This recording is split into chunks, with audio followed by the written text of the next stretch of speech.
Welcome to another show of Business Lunatics. Welcome to everybody. This is where we talk about all things business, no fluff, no BS, just straight up business madness at the end of the day, because you have to be mad to be in business for yourself.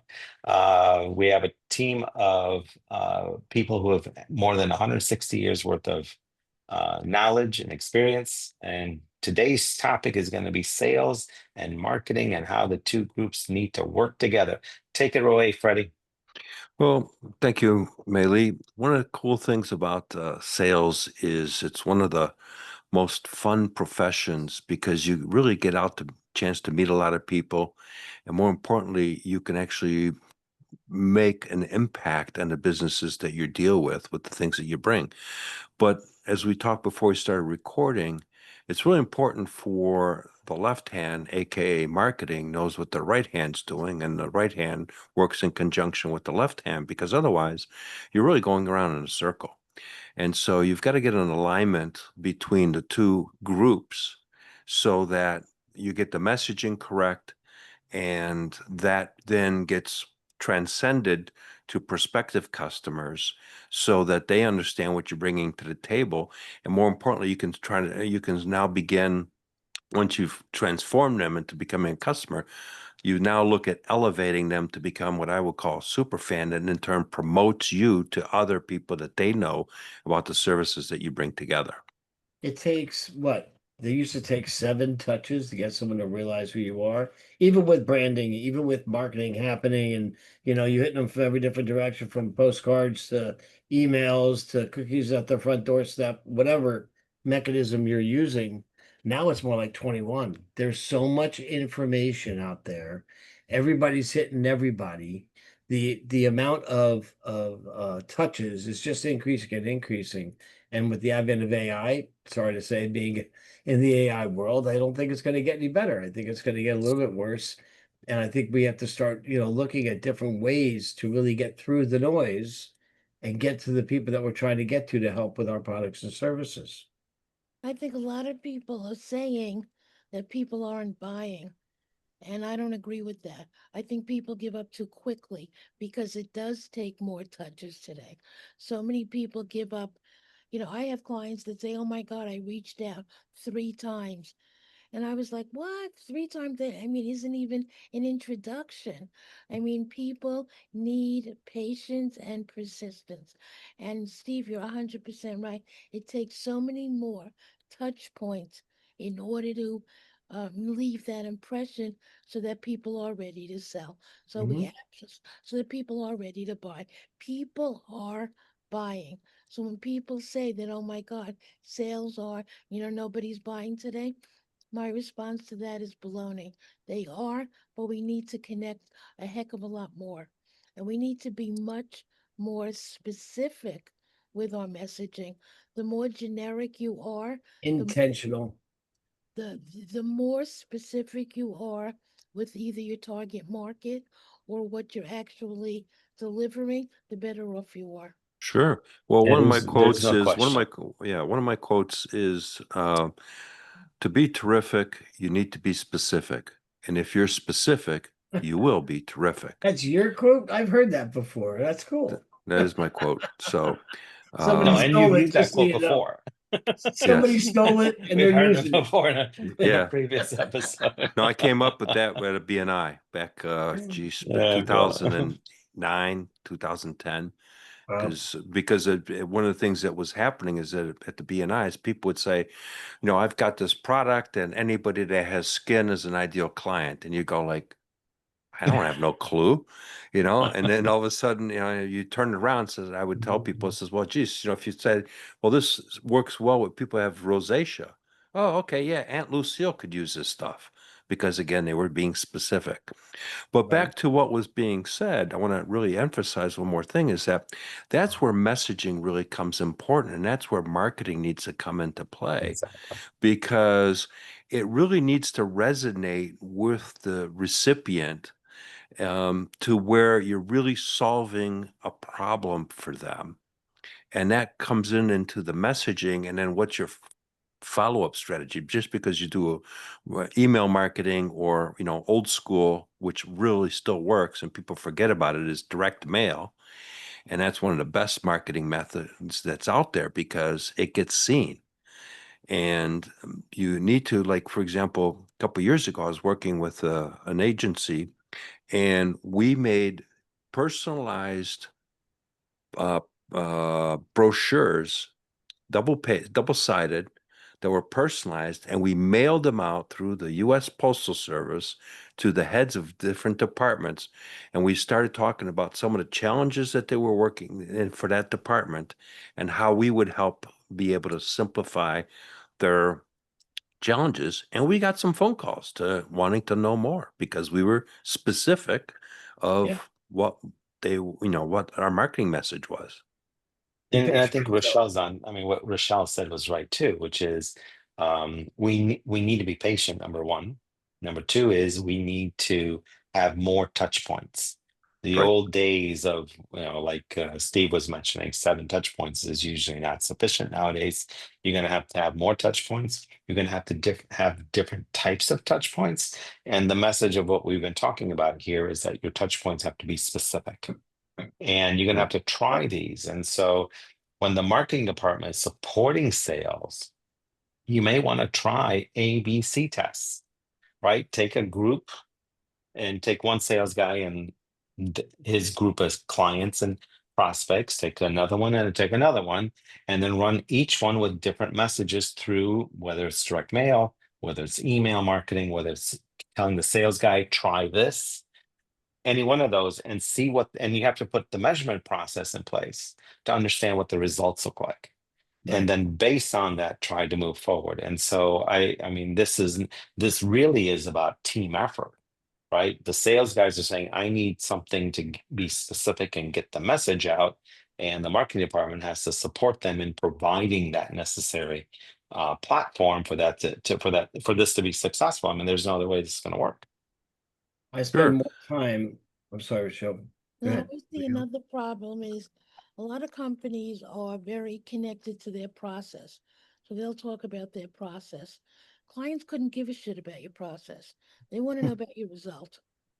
Don't know what are you going to do for me? Well, there's basically three things. Having been in sales for decades, there's three things that I found that basically the owners of organizations are looking for: is what's it do for me, what's it cost, and how fast I make my money back. Yeah, That's ROI. it. Sure. Sure. But again, your process is something that, I have a great process. So that's something I might be excited about. But here's the difference. They want to know that you have a process.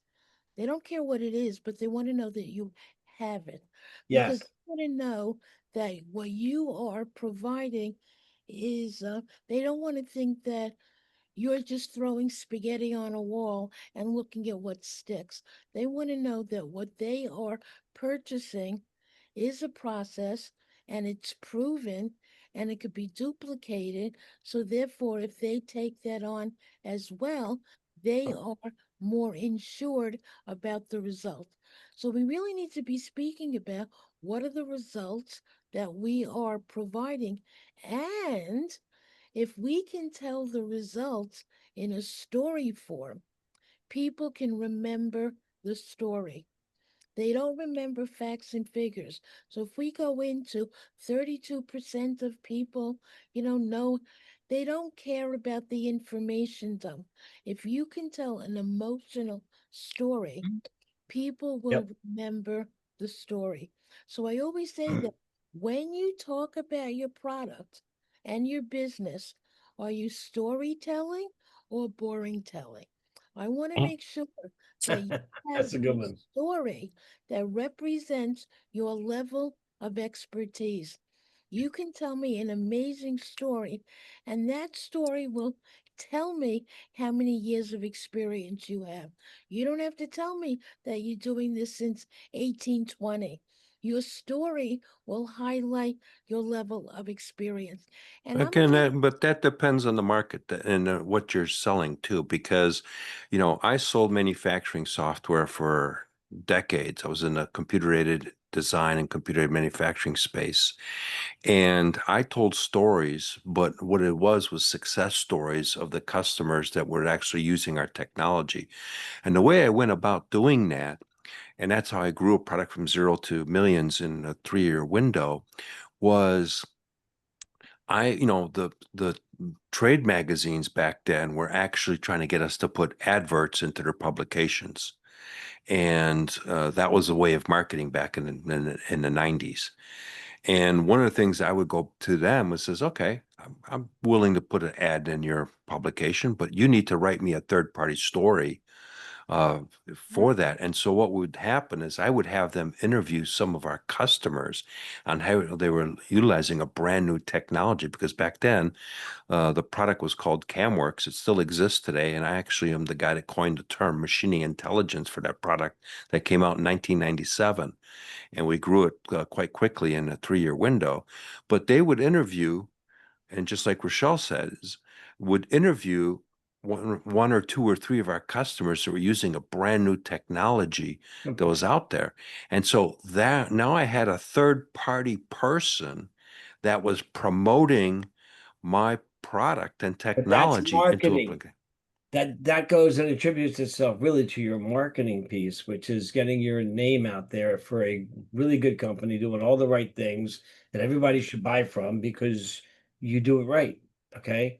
And I agree. Like I want to go back to what Manny said too about, there's an amount of touch points, but there's also an amount of time I spend in my marketing versus my sales. And I spend with my marketing officer, my CMO, I spend 80% of our time on positioning, on point of view, on, our brand promise, what we're going to do for the client, what our messaging is, how my blogs are written.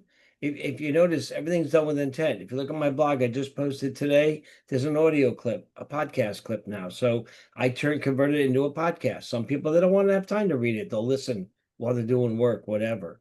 But I'm trying to meet people where they are. Where they are. I can. Exactly. Right. I agree. And on top of all of that, after all these years of me being on LinkedIn, and everybody knows if you go to my site, my LinkedIn page, I do a lot of social media marketing on LinkedIn. But now I'm starting cold outreach and email.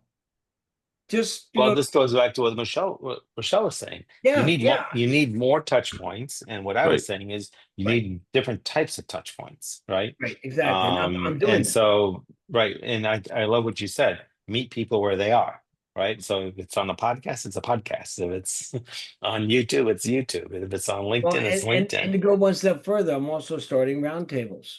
So I'm getting more people, and it's crazy. I didn't realize how many people would want to sign up for a roundtable, but a lot of people are interested in being my guest on a roundtable. I'm happy to have. I'm not selling Sure. Yeah. anything. I just want to get in there Right. with them and It's a have a discussion conversation. on a topic. Right.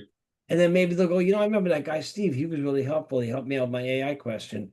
Yeah, you need help with AI? Sure. Call Steve Furman.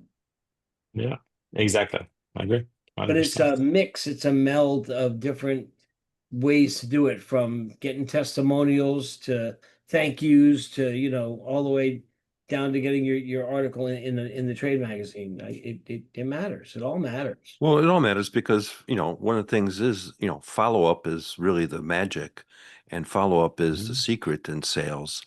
And, one of my things that I used to do and still do today was when we would do a presentation at a company, and especially in the manufacturing, you got the guys on the shop floor, you've got the management team, you got the ownership of the company.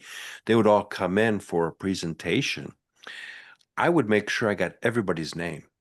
And then I would send them Mhm. all a thank you for their time, appreciated their feedback and their input. And more importantly, I twisted the verbiage and saying, we're really excited, looking forward to getting this implemented into your business and start working with you. So the whole positioning was we were already working together is how I packaged the verbiage. Right. And we would get the sale. And then I would ask, well, what was the reason that you picked our company out of the 4 that was competing? It says, well, we felt after the transaction, you would give us the best support. And that's one of the things that people don't understand, I think, is the sale really isn't getting the deal. The sale is everything after the paperwork is signed. That's the sale. because Yeah. that's how you transform those people into advocates, or I call super Right. fans. I just recently had, I won't even call it an anomaly, but a really good event happened. I happened to read somebody's blog on their website, and they were celebrating 15 years. I won't mention who it is. It's private. It doesn't matter. And I commented on it, and I gave my honest feeling about, I know what it's like to make it 15 years or 20 years or 30 or 40 or whatever.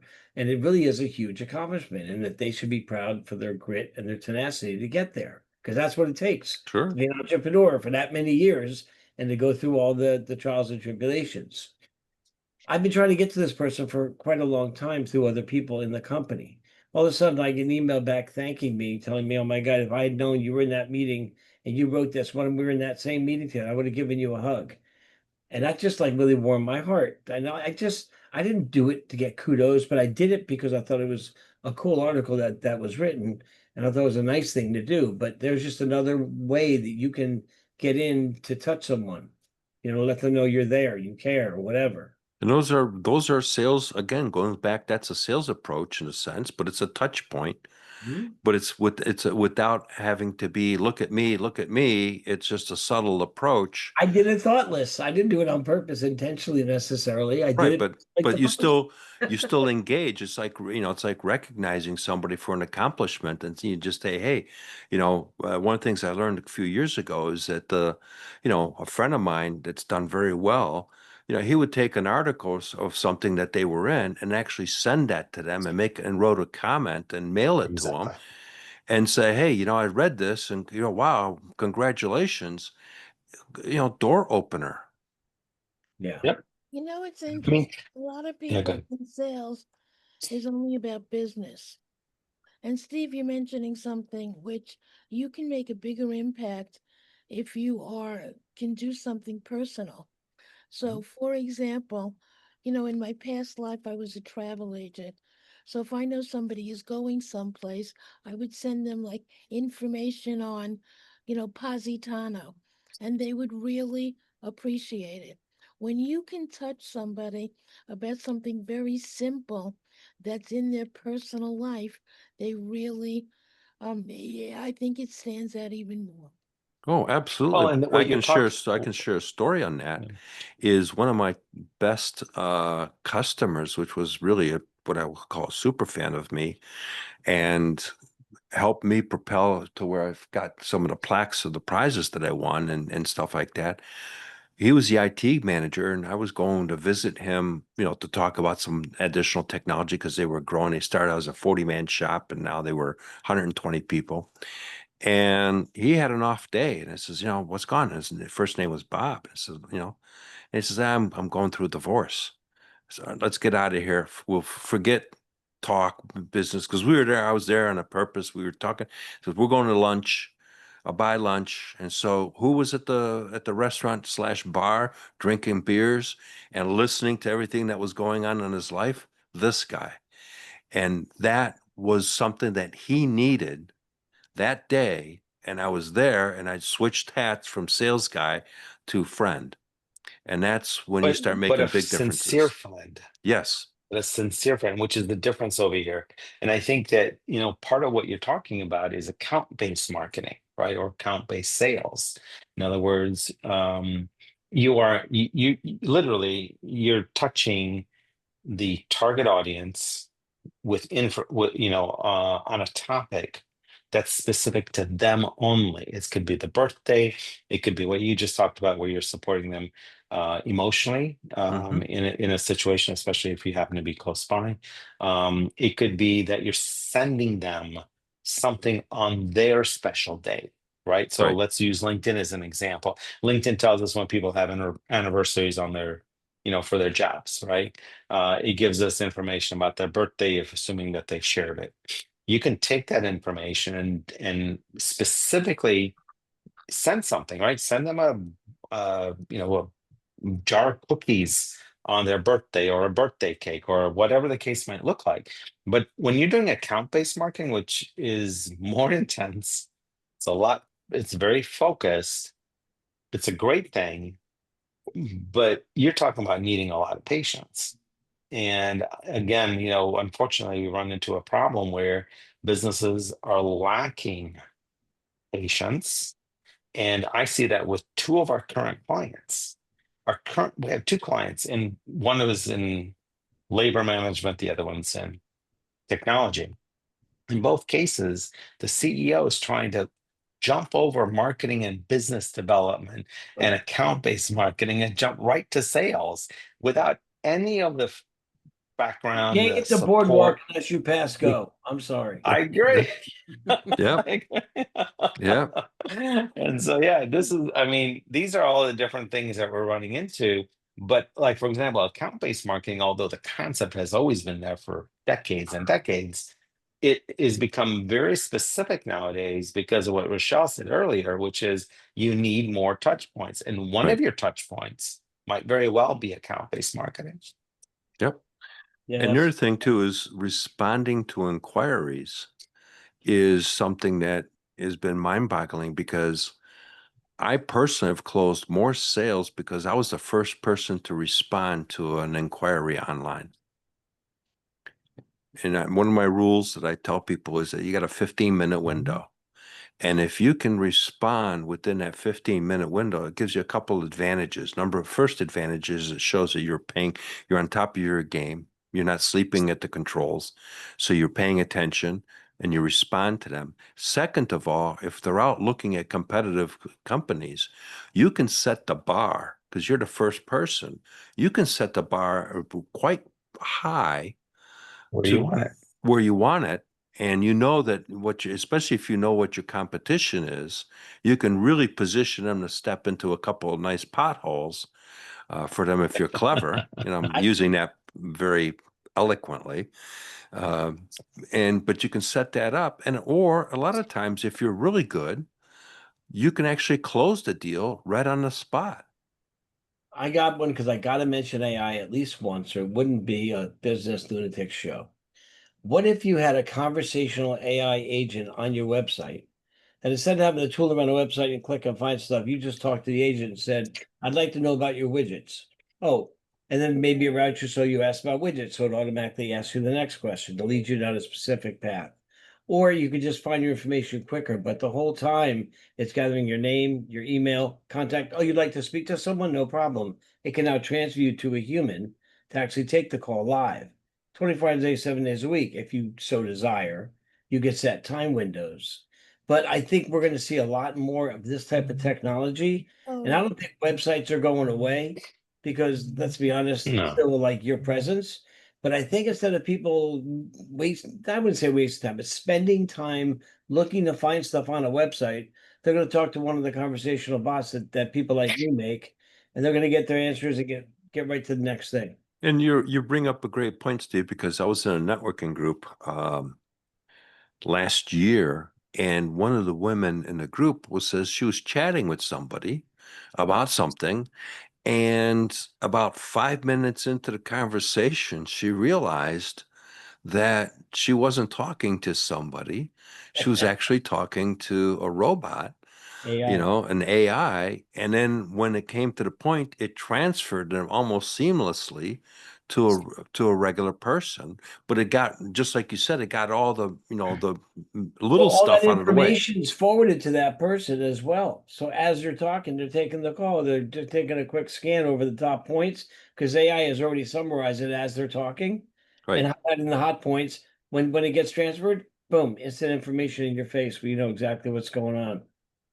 Yep. And Steve, what you're really talking about is using technology to help the salespeople, right? Yep. Yep. And so, for example, we have companies are out there, they supposedly are using a CRM, but that's only in name only. In other words, they have a CRM, but it's not being used properly. It's not being effective. Certainly is doing nothing to help the sales guys. And so I think when we talk about the AI world and how that can help the sales guy, I think the CRM world has to be able to be in that mix to be able to support the sales guy. Because if we think about the fact that we need more touch points, the reality is one sales guy can't cover all these touch No, points. you need triggers. You need You funnels. need, You need right, all of exactly. that. And you're going to need the technology to support you. And so that CRM system, for example, has to be there It could be managed by the marketing department, which is what I think where I think it should be, in terms of how it works and how it supports the sales guys, etc. But it needs to work correctly. It has to be effective. It has to be efficient, and it's got to be able to do what needs to be done, including to reminding the sales guy, hey, you need to follow up on this person, or you need to do this, that, or the other thing. And I find that a lot of companies are missing how effective CRM can be and how efficient it can make the salesperson. It's And I give you, huge because I wrote my own CRM in '86 on a Mac using a relational database called Helix. And it was a very basic rudimentary, and I would carry my Mac with me, and I would actually do an ROI with the people in the engineering or manufacturing space right in there with Excel. And so they were emotionally putting in the data. And so it was their data. So they were already selling themselves on their ROI because it wasn't me doing it. They were giving me the data. But I would carry that with me, and people were pretty wowed back then going, wow, this is pretty cool. Mhm. And then I went to another CRM back in the mid 80s, and that was a game changer because exactly what you just said, Mei Lee, was a fact that I knew when to remind stuff, Yeah. when to follow up, and I would enter it right in front of them. And they'd be like, this is, they had never seen anybody do this. I had a little backpack I'd carry with me and all that stuff. And I would use, when I would close orders, I would have my own worksheets that I had from the company. I would use their fax machine from my Mac, dial up their Yep. fax machine to fax the Exactly. order in to Exactly. corporate. And matter of I fact, I would remember those fax the days. paperwork for them to sign. that was some Yeah. serious automation for the 80s, man. And Tell me 90s, about it. that was it. But that Well, was in the that was a, 90s, I don't know if you guys remember, but in the 90s, we had ACT, I which was was our CRM. And yep. then the one that I used a lot was Goldmine. Yeah, I used ACT, and I had it all Exactly. completely all dialed in and everything else. But those were things that really differentiated me from other salespeople. And like I said earlier, when I would send the letters, I had those as templates. So basically, I said these What I 12 people, this letter, it would print it out. I had the merge fields. I'd print it out, fold it up, lick the stamp, put it in there, and mail them in, and it worked. Yeah. This is what I talked about earlier. You need a system in place. Whatever your system is. Doesn't matter. I don't care Mhm. what it is. I don't care it doesn't, whatever your system is, so that you have a process in place, Yep. that your results are predictable. People are looking for predictability. So your process represents who you are and how predictable you are. And because of that, they feel comfortable in working with you because they think that they can predict their results based on what you do. And Hey, that's what Libby, they're paying for today. They're paying for 100%. predictability and results. That's it. it They also gives you scalability because if you have a documented system, an SOP, and a process, that means anybody can be put in that position. They know exactly how to do that job. It's documented. We don't write any AI code or do that's any why scaling up coaching without an SOP, period. That's why bots are going to be really big moving forward because it's going to be the system that can train internal people on Mhm. what needs to be done so that they can deliver on what the company needs to do. So Mhm. AI is going to make creating systems a heck of a lot easier. Oh, And absolutely the correct. one step further is the new bots, the new software that's out now. If I speak Spanish, I say hola, it changes from English into Spanish. Yep. Yep. Yeah, I say, Right. can you and I'm now it will switch to Japanese. So now they're so versatile that yeah. we can give you conversational AI in whatever language you In want. real time. So In real time. You can be think about I communicating agree. with this. somebody else in What if real you were an time. immigration lawyer, right? Think about an immigration lawyer who's got forms to But fill out. it's anybody. You can now be Right, global. right. But Yep. I'm saying that's You someone who normally deals with, people who speak can be different languages in the global from US. Brooklyn. I don't think of Brooklyn as global. Now all of a sudden I am. I can go figure. Brooklyn is global because I can have a bot that automatically speaks Greek and Yep. somebody. So all of a sudden, where I might think that I'm this, itty bitty, whatever, Right. no, we all have the opportunity, regardless of how large or how small we are, It levels the playing field. to Yep. now be global. Yep. And it's Yep. all because of a bot. So there's so much moving forward that marketing is going to be made easier once we familiarize ourselves with AI, and then that will make sales easier.